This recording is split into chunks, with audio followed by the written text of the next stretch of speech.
Barro, nosotros lo llamamos por analizar la política un poco de lo que está aconteciendo en España. ¿Qué dices, Carlos? ¿Cómo te va? Muy buenos días. Hola, buenos días. ¿Qué tal estáis? ¿Cómo va Bahía Blanca? Muy bien, va Bahía Blanca. Muy bien, va Bahía Blanca. Estamos un poco mejor que cuando estuviste por un lado, un poco peor que por el otro cuando no estuviste por acá. Bueno, 20 años, pero 20 años no es nada, ya sabes.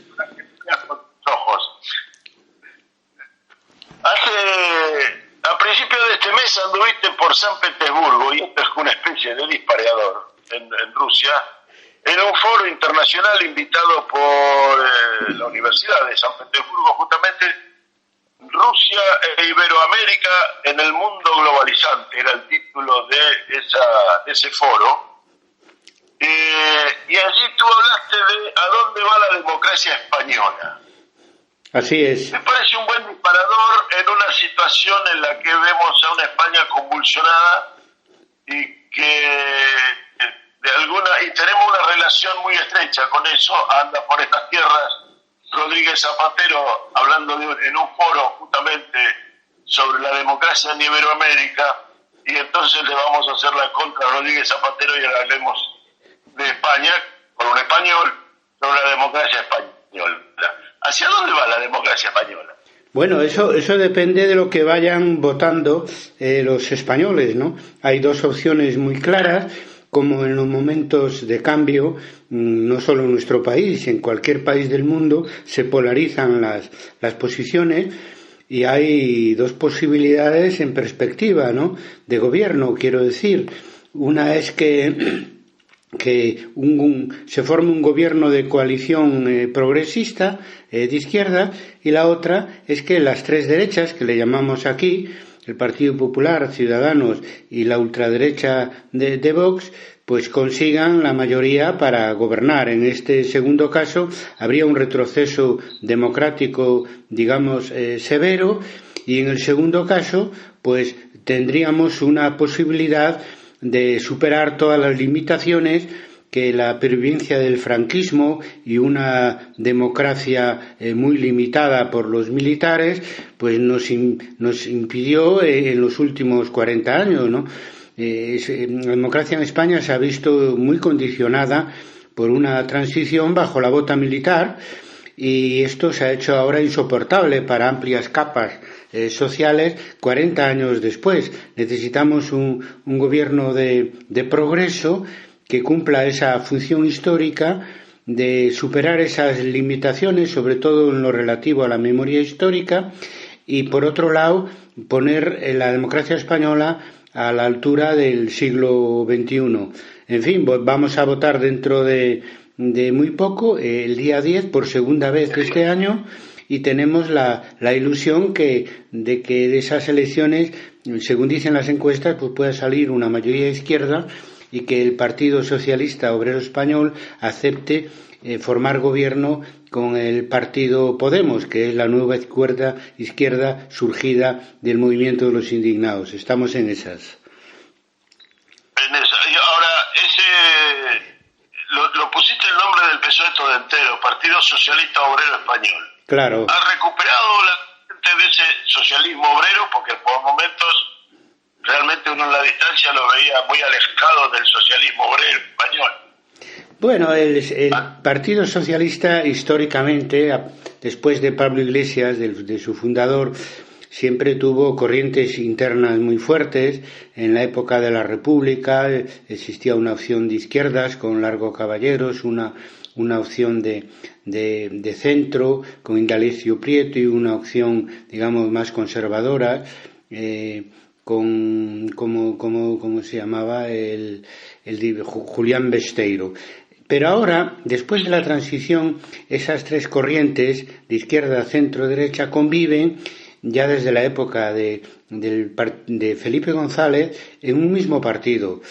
Por lo tanto, ellos obtienen sus votos. En este momento siguen siendo el partido más votado, tanto de la izquierda como del centro y como de la derecha.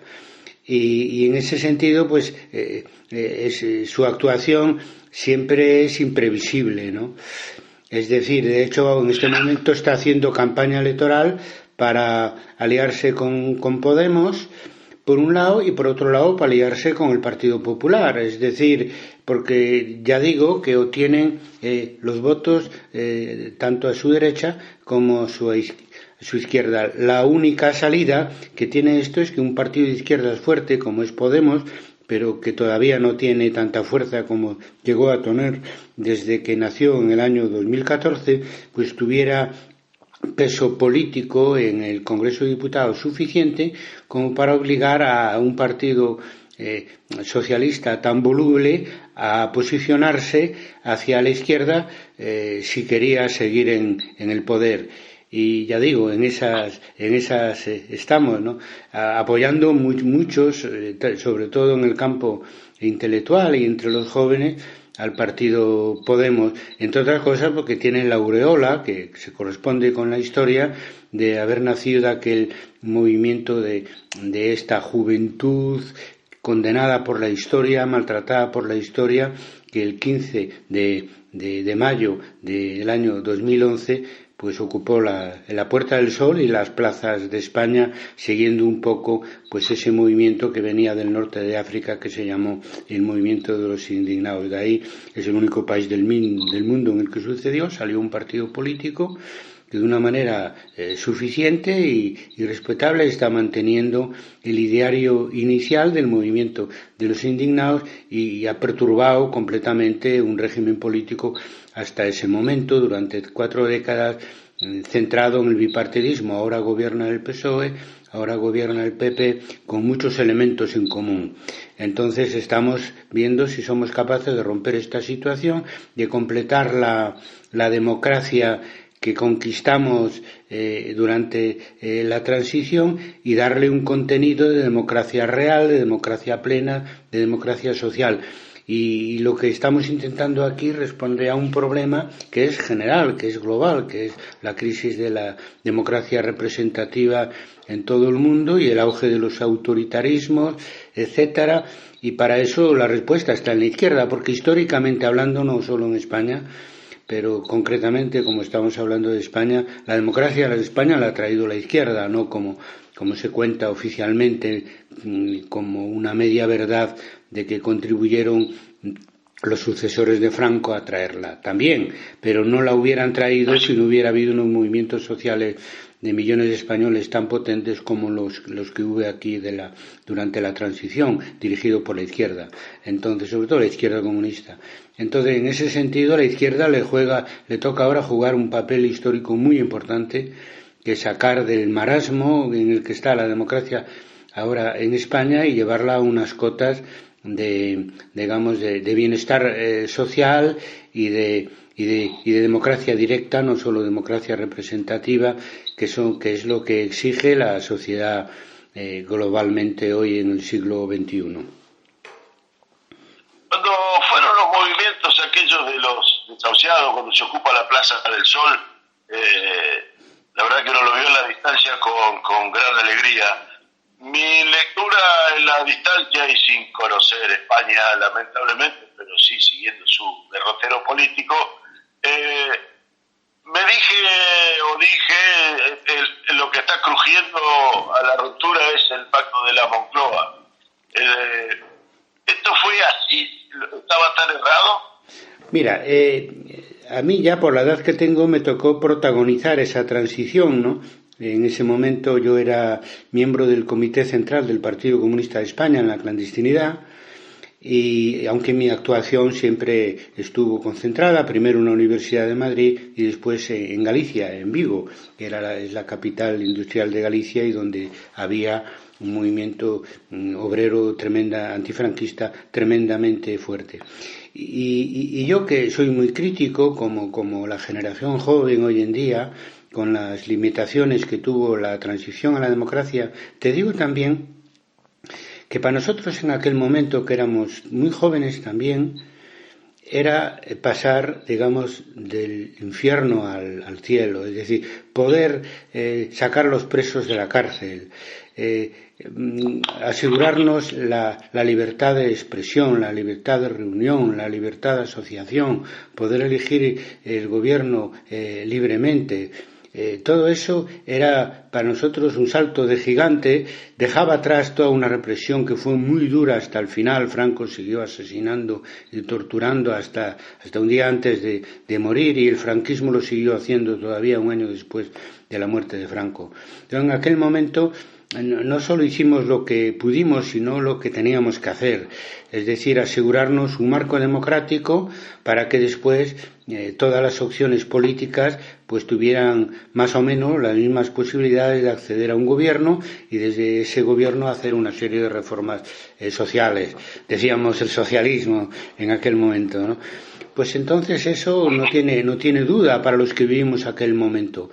Creo que confundir las limitaciones de una transición exitosa para los movimientos antifranquistas, pero que estuvo muy condicionada por el peso de un ejército todavía controlado por el franquismo. Es decir, todavía en el año 1981, el 23 de febrero, se alzó pues una parte del ejército en un golpe de Estado. Y ya había acabado la transición, teóricamente. En el año 1978 se había aprobado la Constitución democrática, etcétera. En esas condiciones tan difíciles, la democracia obviamente fue una conquista popular extraordinaria. Claro, después todo el sistema político ha quedado inmovilizado durante 4 décadas. Prácticamente no se ha hecho ninguna reforma constitucional y se ha seguido viviendo en el inmovilismo pues una situación que en su momento de la conquista de las libertades fue muy importante, pero después esa victoria se fue, digamos, amortiguando, fue decayendo cuando nos dimos cuenta en el año 2010 con la crisis económica que la crisis la tenían que pagar las clases populares, sobre todo las generaciones más jóvenes, y ahí fue donde hizo crack la democracia de lo que los jóvenes críticos llaman el régimen de 78, es decir, la democracia no servía para garantizar la igualdad de acceso al bienestar de todas las clases sociales, solamente para los sectores más privilegiados de las clases dirigentes. Eso pasó con Zapatero en su segunda legislatura y fue un golpe tremendo que nos hizo desear de nuevo retomar el hilo donde lo dejamos en el año 1977, cuando fueron las primeras elecciones democráticas, y completar aquella democracia que fue decayendo, incluso se fue pudriendo con un auge tremendo de la corrupción durante 40 años por falta de mantenimiento. Ahora, en España no solo es este devenir dentro de lo parlamentario, se ha generado una conflictividad extra que es la cuestión catalana. No sé si llamarlo de los separatismos o de las autonomías, el título se lo pondrás vos, pero allí hay una complicación más que pareciera ser que la salida que tienen es sobre la represión. Sí, en Cataluña, detenidos, esto distorsiona, modifica o participa de la decisión global de España, está dentro de la discusión o solamente queda reducida a Cataluña. No, afecta a toda España naturalmente. Cataluña, con el auge del independentismo, es un incordio, digamos, pero también una oportunidad. Mira, en el nuevo siglo han nacido 3 movimientos sociales o sociopolíticos que exigen un nuevo pacto democrático, un nuevo pacto social y un nuevo pacto territorial, que es la memoria histórica, que nace en el año 2000, que es el movimiento de los indignados, que nace en el año 2011, y que es el independentismo catalán, que nace en el 2012. Entonces, es un movimiento de protesta, en el caso de Cataluña, porque unos años antes, en el año 2006, los catalanes habían expresado su reivindicación de actualizar el Estatuto de Autonomía de la Transición, el Parlamento elaboró un nuevo estatuto, fue votado en referéndum en Cataluña favorablemente y fue aprobado por la mayoría del Congreso de Diputados en Madrid. Entonces, ese nuevo estatuto de autonomía fue prohibido, fue echado atrás por el Tribunal Constitucional. Hay que recordar que en España, el Tribunal Supremo y el Tribunal Constitucional es donde más restos quedan de lo que fue el franquismo, porque al no haber ruptura democrática, pues los jueces de franquistas continuaron su carrera dentro del sistema democrático. Tanto es así que el Tribunal Supremo de hoy en día está en el mismo edificio en que estaba el Tribunal de Orden Público franquista, donde íbamos allí a que nos juzgaran por haber ejercido el derecho de reunión, de manifestación o de huelga, ¿no? Entonces, ¿eso qué quiere decir? Que a partir de ese momento, al impedirse de manera tan democrática y autoritaria la aprobación del Estatuto de Autonomía, que había seguido todos los trámites legales y democráticos para salir adelante, se creó una frustración enorme en Cataluña y se organizaron unas asociaciones como Òmnium Cultural y sobre todo la Asamblea Nacional, independentistas, un movimiento social de autonomistas o federalistas que se pasaron al independentismo por el cabreo generado con la actuación represiva de Madrid hacia su Estatuto de Autonomía aprobado democráticamente. Después siguieron los partidos nacionalistas. Quiero con esto decir que quien creó el independentismo catalán es la cerrazón de Madrid, del Estado central, y no me refiero solo al gobierno, me refiero a los poderes del Estado, ¿no?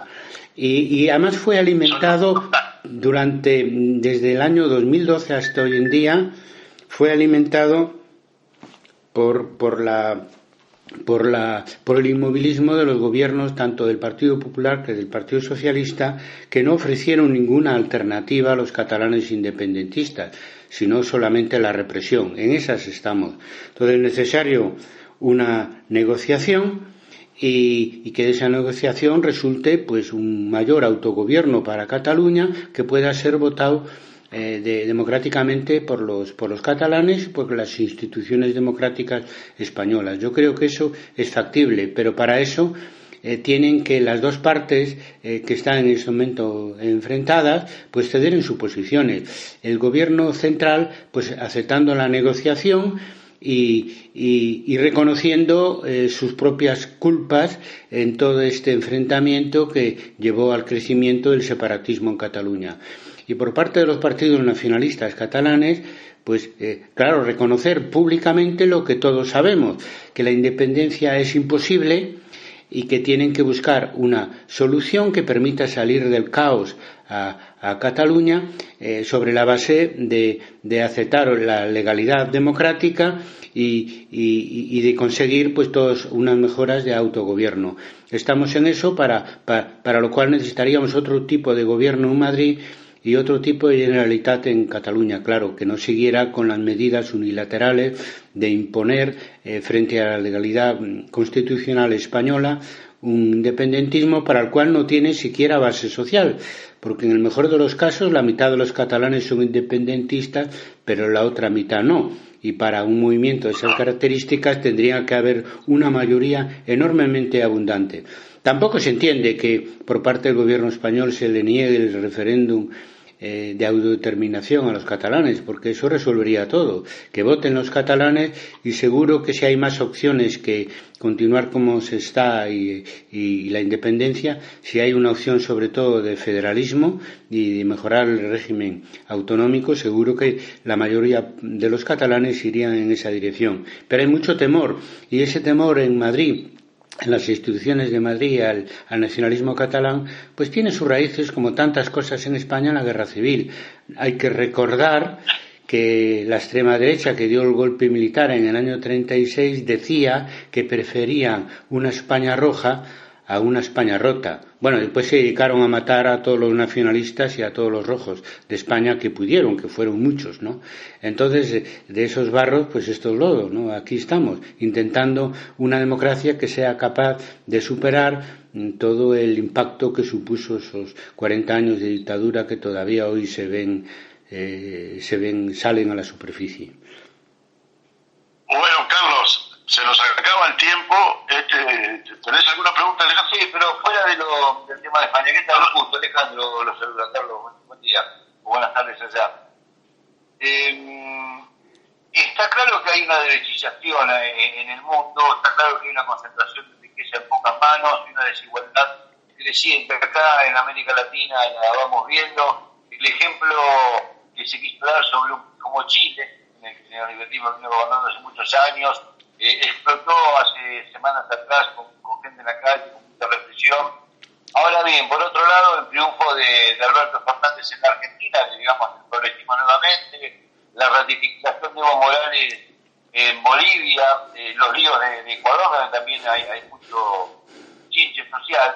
Digo, se puede pensar en un aire político que nos saque del neoliberalismo, no digo este como país, sino como región, e inclusive como un movimiento mundial. La semana pasada hacíamos una nota de artistas nacionales e internacionales con un no neoliberalismo a nivel mundial, ¿no? Están tocando música que se puede descargar por internet de manera gratuita. ¿Cómo ve esta movida desde un país como España, digo, ¿no? Que tiene al lado Portugal también, que rompió con el fondo, pero del otro lado Grecia, y casi está esclavizada por el fondo?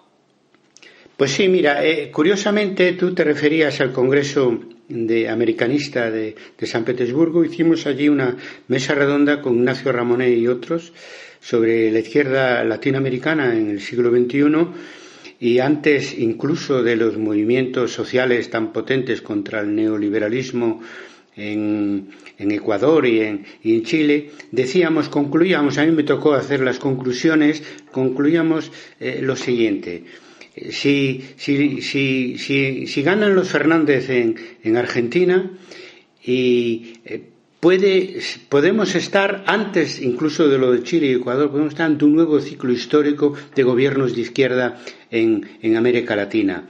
Pero para eso eran necesarias tres cosas. Primero, de alguna manera resolver lo de Venezuela, lo cual pasa porque se cumpla la democracia. Es decir, la democracia permitió que el gobierno de Chávez se creara, pero claro, también habrá que aceptar en un momento dado que la oposición pueda ganar las elecciones e ir a una alternancia, la izquierda pasa a la oposición y después retoma el poder, porque lo que se ha visto claro en América Latina estos días pasados es que el neoliberalismo tiene la batalla histórica perdida. Entonces necesitábamos ser muy fieles con la democracia que tanto ha costado conseguir también en América Latina, prestar atención a la economía. En ese sentido, digamos, Bolivia es un ejemplo de cómo se pueden hacer políticas sociales y al mismo tiempo asegurar que la economía funcione, aunque haya que hacer una ANEP permanente, es decir, trabajar con empresarios productivos, etcétera. Ya ha quedado muy claro históricamente que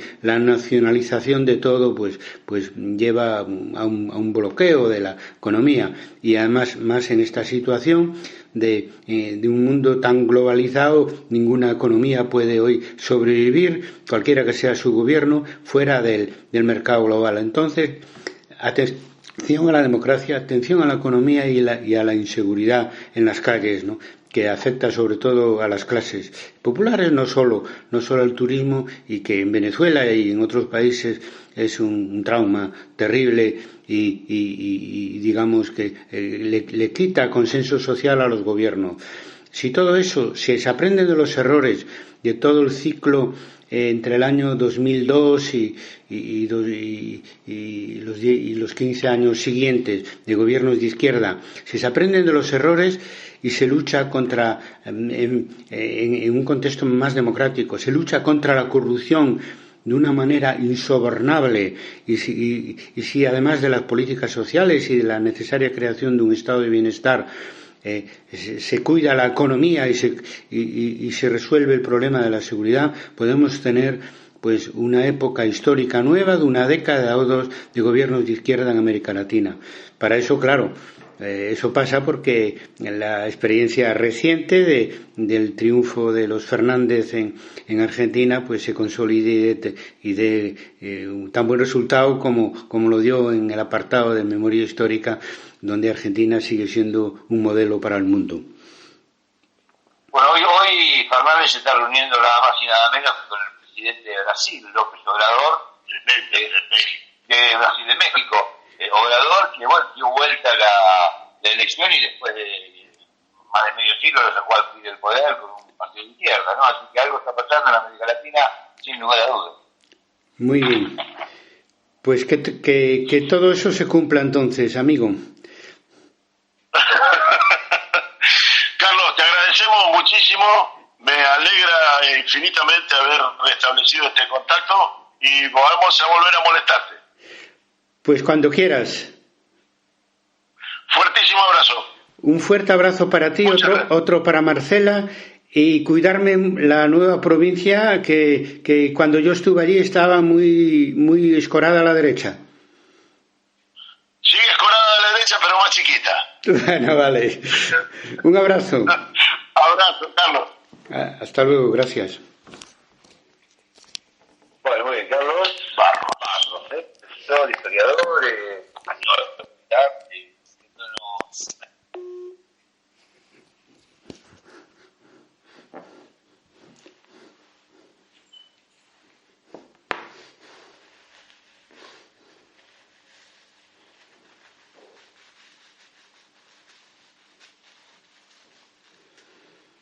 Oye, guapito. No, ya vi.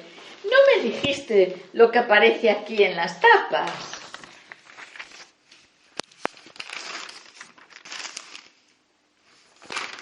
No me digas que no lo habías pagado.